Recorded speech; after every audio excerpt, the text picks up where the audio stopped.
ഇന്നൊരു യാത്രയാണേ. കുറച്ച് നാളിന് മുന്നേ ഏട്ടൻ പറഞ്ഞായിരുന്നു സിനിമാ നടൻ അജിത്ത് ഇവിടെ പെരുവേമ്പ ഒരു അമ്പലത്തിൽ വന്നിട്ടുണ്ടായിരുന്നു. നമുക്കൊരു ദിവസം അമ്പലത്തിലൊന്ന് പോകണേ, ഒന്ന് കാണാൻ വേണ്ടിയിട്ട്. നല്ല ഭംഗിയുള്ള സ്ഥലമാണെന്ന് പറഞ്ഞു.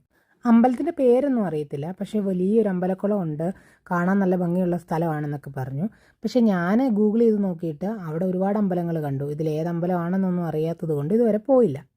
പിന്നെ അതങ്ങ് വിട്ടു, എപ്പോഴെങ്കിലും പോകാമെന്ന് വിചാരിച്ചു. അപ്പോൾ ഒരു 2 ആഴ്ചയ്ക്ക് മുന്നേ നമ്മുടെ അജിത്തും ശാലിനിയൊക്കെ കൂടെ ഈ ഒരു ബോർഡിന് മുന്നേ നിൽക്കുന്ന ഫോട്ടോ ഞാൻ എന്തിലോ കണ്ടു. അപ്പോഴാണ് ഏട്ടൻ പറഞ്ഞ ആ അമ്പലം ഈ അമ്പലമാണെന്ന് മനസ്സിലായത്. അങ്ങനെ ഞായറാഴ്ച നേരെ ഈ അമ്പലത്തിലോട്ട് പോയിരുന്നു. ശരിയായിരുന്നു കേട്ടോ, വലിയൊരു അമ്പലക്കുളമൊക്കെ ഉണ്ടായിരുന്നു. കുളമാണോ? ആ, കുളമാണ്. അമ്പലത്തിൻ്റെ പണിയൊക്കെ നടന്നുകൊണ്ടിരിക്കുകയായിരുന്നു. പക്ഷേ ചുറ്റുപാടും കാണാനൊക്കെ നല്ല രസമുണ്ട്. കുറേ സമയം ഇവിടെയൊക്കെ ഇരുന്നു.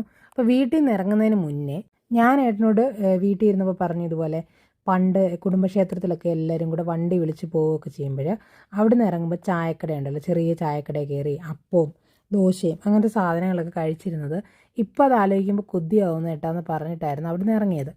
കറക്റ്റ് അമ്പലത്തിൽ വന്നിട്ട് ഇറങ്ങിയതും അമ്പലത്തിൻ്റെ തൊട്ട് ഫ്രണ്ടിൽ തന്നെ ഒരു അപ്പൂപ്പനും അമ്മമ്മയും കൂടെ ഒരു ചായക്കട പോലെ നടത്തുന്നത്. ആൾക്കാരൊക്കെ ഇവിടെ ഒന്ന് കഴിക്കുന്നു, വാങ്ങിയിട്ട് പോകുന്നൊക്കെ ഉണ്ട്. പിന്നെ എനിക്കെന്തായാലും നമ്മൾ ആ പറഞ്ഞ കൊതി അങ്ങ് തീർക്കാമല്ലോ എന്ന് വിചാരിച്ചിട്ട് ഇവിടെ വന്നപ്പോൾ നല്ല ചൂട് ഇഡലി ഉണ്ടായിരുന്നു. അത് കഴിഞ്ഞായിരുന്നു ഞങ്ങൾ വന്നപ്പോൾ ഞങ്ങൾക്ക് വേണ്ടിയിട്ട് ഉണ്ടാക്കി തന്നെ കേട്ടോ. അതിൻ്റെ കൂടി വെള്ളച്ചമ്മന്തി, പിന്നെ ചുമന്ന തക്കാളി ചമ്മന്തിയാണെന്ന് തോന്നുന്നു, അതും പിന്നെ ഇഡ്ലിപ്പൊടിയൊക്കെ ഉണ്ടായിരുന്നു. എല്ലാം കൂടി കൂട്ടി 2-3 ഇഡ്ഡലി ഞാൻ കഴിച്ചു. പിന്നെ നല്ല കടുപ്പത്തിലൊരു ചായ ഉണ്ടായിരുന്നു. അപ്പോൾ അതെല്ലാം കൂടെ കഴിച്ചു. ഞങ്ങൾ അവിടുന്ന് ഇറങ്ങി ഒരു 10-10:30 ആയി. അതിൻ്റെ തൊട്ടടുത്ത് കുളമൊക്കെ ഉണ്ടായിരുന്നു, അവിടെ എല്ലാം നിന്ന് കണ്ടു.